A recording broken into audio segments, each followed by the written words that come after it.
Greece and India are two of the earliest civilizations. Their societies arose during the Bronze Age.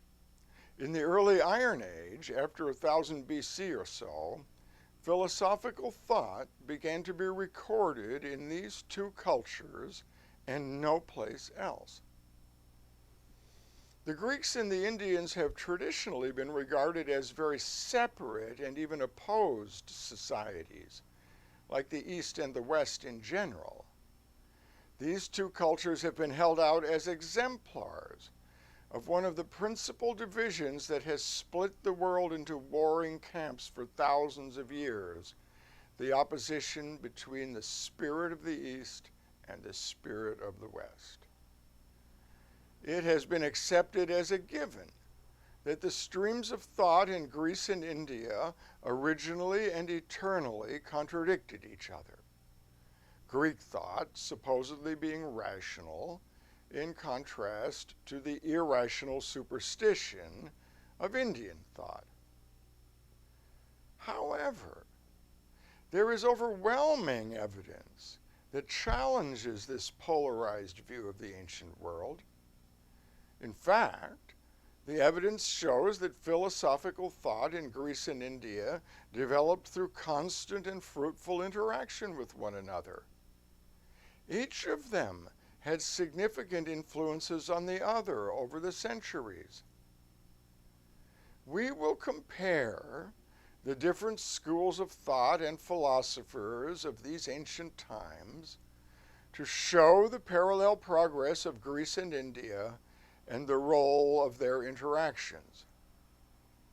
The background of this shared history between Greece and India long predates the Iron Age. The people who became the Greeks and the Indians once lived together on the great steppes north of the Black Sea. During the Neolithic Age, they left their pastoral herding societies and migrated south, where they evolved into agricultural societies. This inevitably led to urbanization and the invention of writing.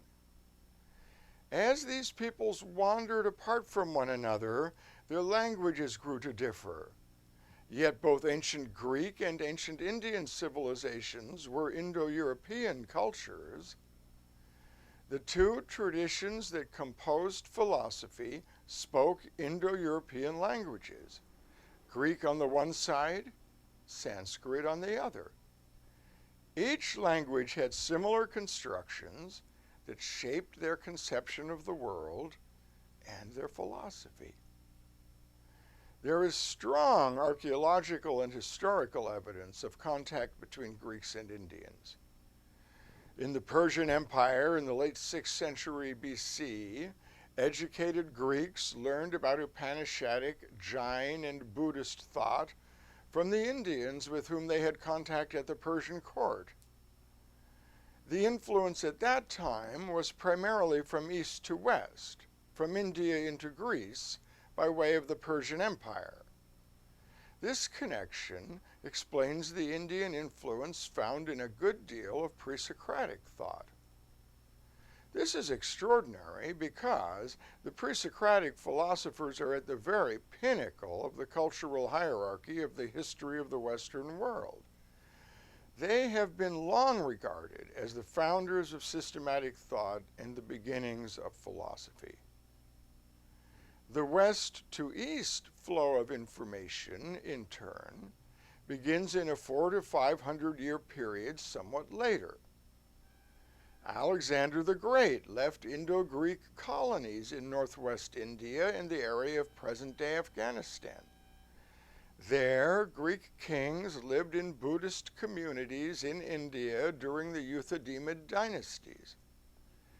The Hellenistic influence on India, from the 4th century BC to the 2nd century AD, is of an amazing artistic and philosophical depth, illustrating the commonalities of these two peoples. After the 2nd century AD, the cultural layering between Greeks and Indians continues. Though India provided the content of the early development of philosophy, Greece provided formal methods to India, not only methods of logic, but also the tradition of the dialectic. Dialectic led to the development of absolute and radical skepticism in the Pyrrhonist school in Greece and the Madhyamaka school in India. Dialectical argumentation was transported to India from Greece during the 2nd century AD through the Greco-Roman Red Sea trade. It appears in India suddenly and abruptly, without the 800 years of development found in Greece. And, challenging conventional wisdom, two stunning reversals of value make themselves clear. One, that a great deal of pre-Socratic philosophy, the most prestigious and charismatic really of all Western texts, came into the West from India. And two, that Greek dialectical philosophers fundamentally influenced the most widespread form of Buddhism, the Mahayana. So on the one hand, we have Western colonialist cultures dismissing Indian philosophy as superstitious or pagan. And on the other hand, Indian nationalists, in a backlash against centuries of Western colonialism, bridling at the suggestion of Greek influence on their native and grand philosophical history and traditions.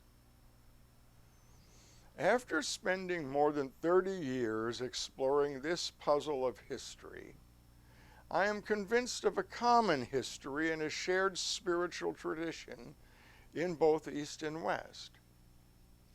We need this understanding to find our way through the difficulties of the post-colonial world.